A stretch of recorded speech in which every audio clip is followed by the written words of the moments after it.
Well, what do you think, audience?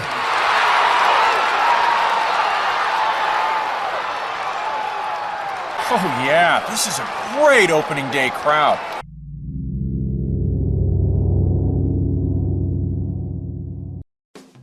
This is Cars Maternational, the direct sequel to Cars the video game. This was released in late 2007 across several different platforms, including the PlayStation 2 and 3, the Xbox 360, PCs, the DS, the Game Boy, and the Nintendo Wii. The version that we're looking at today and the version that I played on stream is designed for the PS3. This particular version was developed by Incinerator Studios, who also developed the Wii port. Then you had Tantalus Interactive on the Nintendo DS and Game Boy Advance, and Rainbow Studios on the rest. Now, this is a very mixed game in terms of quality and in terms of the opinions around it. Some people love this game, some people think it's the worst in the whole franchise. For me, it's a very middling experience.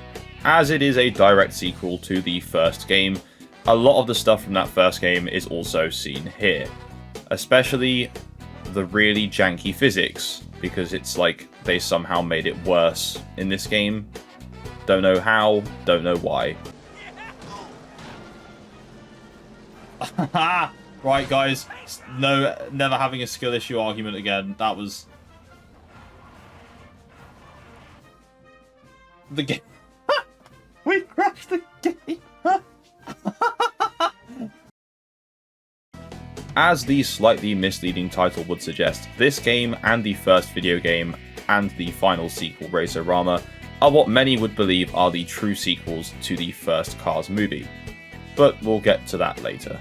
The story in this game really takes a backseat compared to the first video game and Racer-Rama, but it pretty much goes as follows. Lightning hosts an international championship in Radiator Springs, and then when they go to announce this event on television, Mater forgets his lines and calls it the Maternational Championship.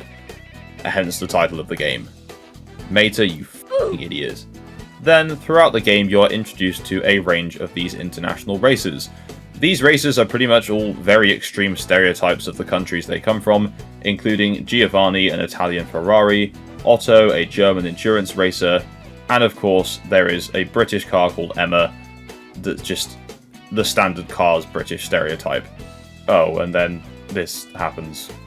Where are my manners? My name is Emma. My name's Mater, and I've been looking for my manners for years. Now, there are some good features in this game. It's not an entirely negative video here today, for once.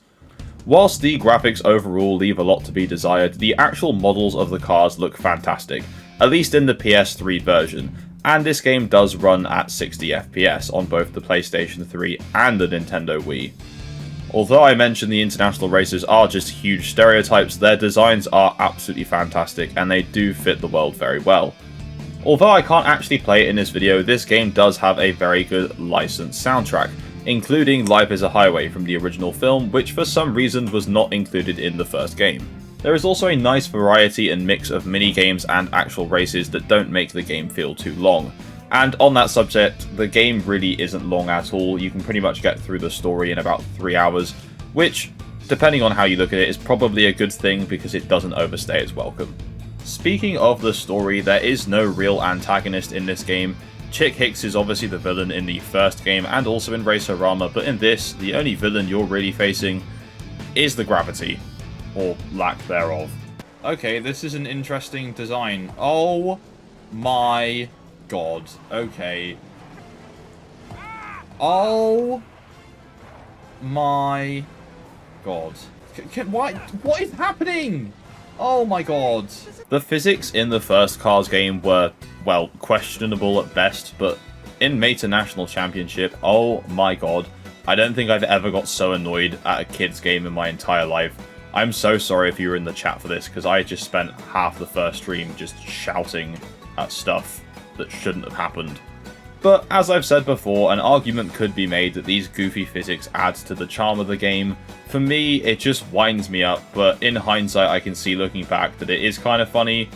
but in the moment I just want to win the race and not be bounced up to the moon every 5 seconds. Speaking of broken things in this game, there are quite a few glitches, which leads me nicely to talk about the minigames. There is one particular minigame in the PlayStation 3 and Wii version that suffers from quite a very irritating glitch, and that minigame is Ghosting Mater, which is based off of the Pixar short from 2006, Mater and the Ghostlight. Now, due to the higher frame rate of the PlayStation 3 version, Mater slows down a lot quicker in this minigame than he's supposed to, which actually makes it almost impossible at certain points to actually complete levels. If you are emulating this game, that's not a problem because you can just reduce the frames, but if you're actually playing this on the platform it's intended to be on, it's just ridiculous. Shoot, I'm just glad What? it weren't no UFO. What the what? What? What? Hang on. There are some minigames that function a lot better, including a rhythm game with Ramon. Tractor tipping makes a comeback here as well. There's a minigame called Race and Chase where you have to chase down one character, tag them, and then run away from them to your checkpoint, which sounds quite boring but is actually quite fun and has a couple of challenging moments. There's a minigame called Fillmore's Fuel Frenzy, although I don't really want to talk about that one because I really wasn't good at it. You basically just have to conserve fuel and not run out. That's it. And finally, there is Mike and Sully's Last Laugh, which is, yes, Mike and Sully from Monsters Inc., but as cars. Now, the fact that this is in the game is just really cool. It's just a shame that the execution of this minigame is just, it's not quite there. You can only play it as Mike, you have to compete against Sully every time, and because Mike is such a small car, he handles like absolute ass. Turning is problematic, you get thrown around all over the place, and sometimes Sully's AI is just ridiculous.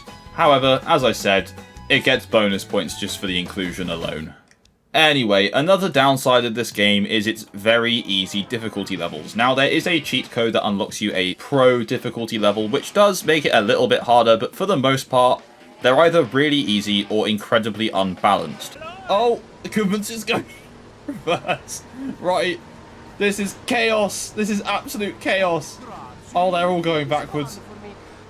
You want a game where you can see that the cars you're against are racing fairly but driving really well, not just driving at full speed around a corner without having to brake and driving through obstructions that would normally slow you down without slowing down.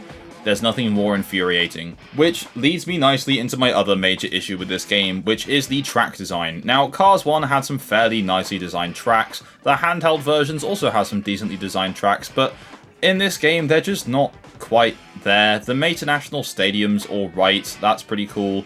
The airport's alright, but there's a lot that just, it's just not great. The new additions just aren't that great. I think the perfect way to sum it up is very cool ideas, very poor execution. Now, back to what I was saying earlier. I do believe that these games should have been the proper sequels to the original Cars movie. Now, as you're probably aware, Paul Newman, who was the voice of Doc Hudson, sadly passed away between Cars and Cars 2. So the creative direction for Cars 2 just, well, it needs no explanation. I mean, at least it gave us a good video game. Anyway, so Paul Newman was actually still alive when he voiced Doc in the first video game, and he was still alive when Mater National came out, even if he did not provide his voice for this game. But my point is, these games are about racing, not ridiculous spy antics or any of that garbage. It's about rivalries, friendships, and racing, which is what the Cars movie is about. And yes, my opinion on Racerama has changed significantly since I made my original video. I will have to replay it again on stream. So in terms of critical response, I'm sure you can imagine what they were like. The review scores for the PS3 version on Metacritic are currently sat at 63 out of 100, which actually isn't the lowest version for the game. The Xbox 360 is currently sat at 58, and the highest version being the DS at 69. Now, for me, this definitely isn't the worst Cars game I've played on this channel. They've got to be the PSP version of Cars 2, and also the very rushed avalanche mess of Cars 3 on the Switch. This game definitely isn't as good as the first video game, but there are definitely worse racing games out there. Now, interestingly enough, this is the only game in the THQ trilogy that did not see a release on PSP, or any version at all on the PlayStation Portable. And on top of that, it's the only game out of the three to not feature Chick Hicks or Mac. However, this is the only game out of the three where Red, the fire engine from the films, appears. He can be seen in the background of the tractor tipping game. So that takes us to the end of our look through at Cars Meta National Championship. What do you guys think of this game? Is it your favourite one? Is it your least favourite one? What do you like about it? What do you not like about it? Let me know in the comments down below. If you enjoyed this video, please leave a like, subscribe and tap the bell for notifications for future uploads, and as always, I will see you in the next video. Bye bye. Oh, yeah. Oh.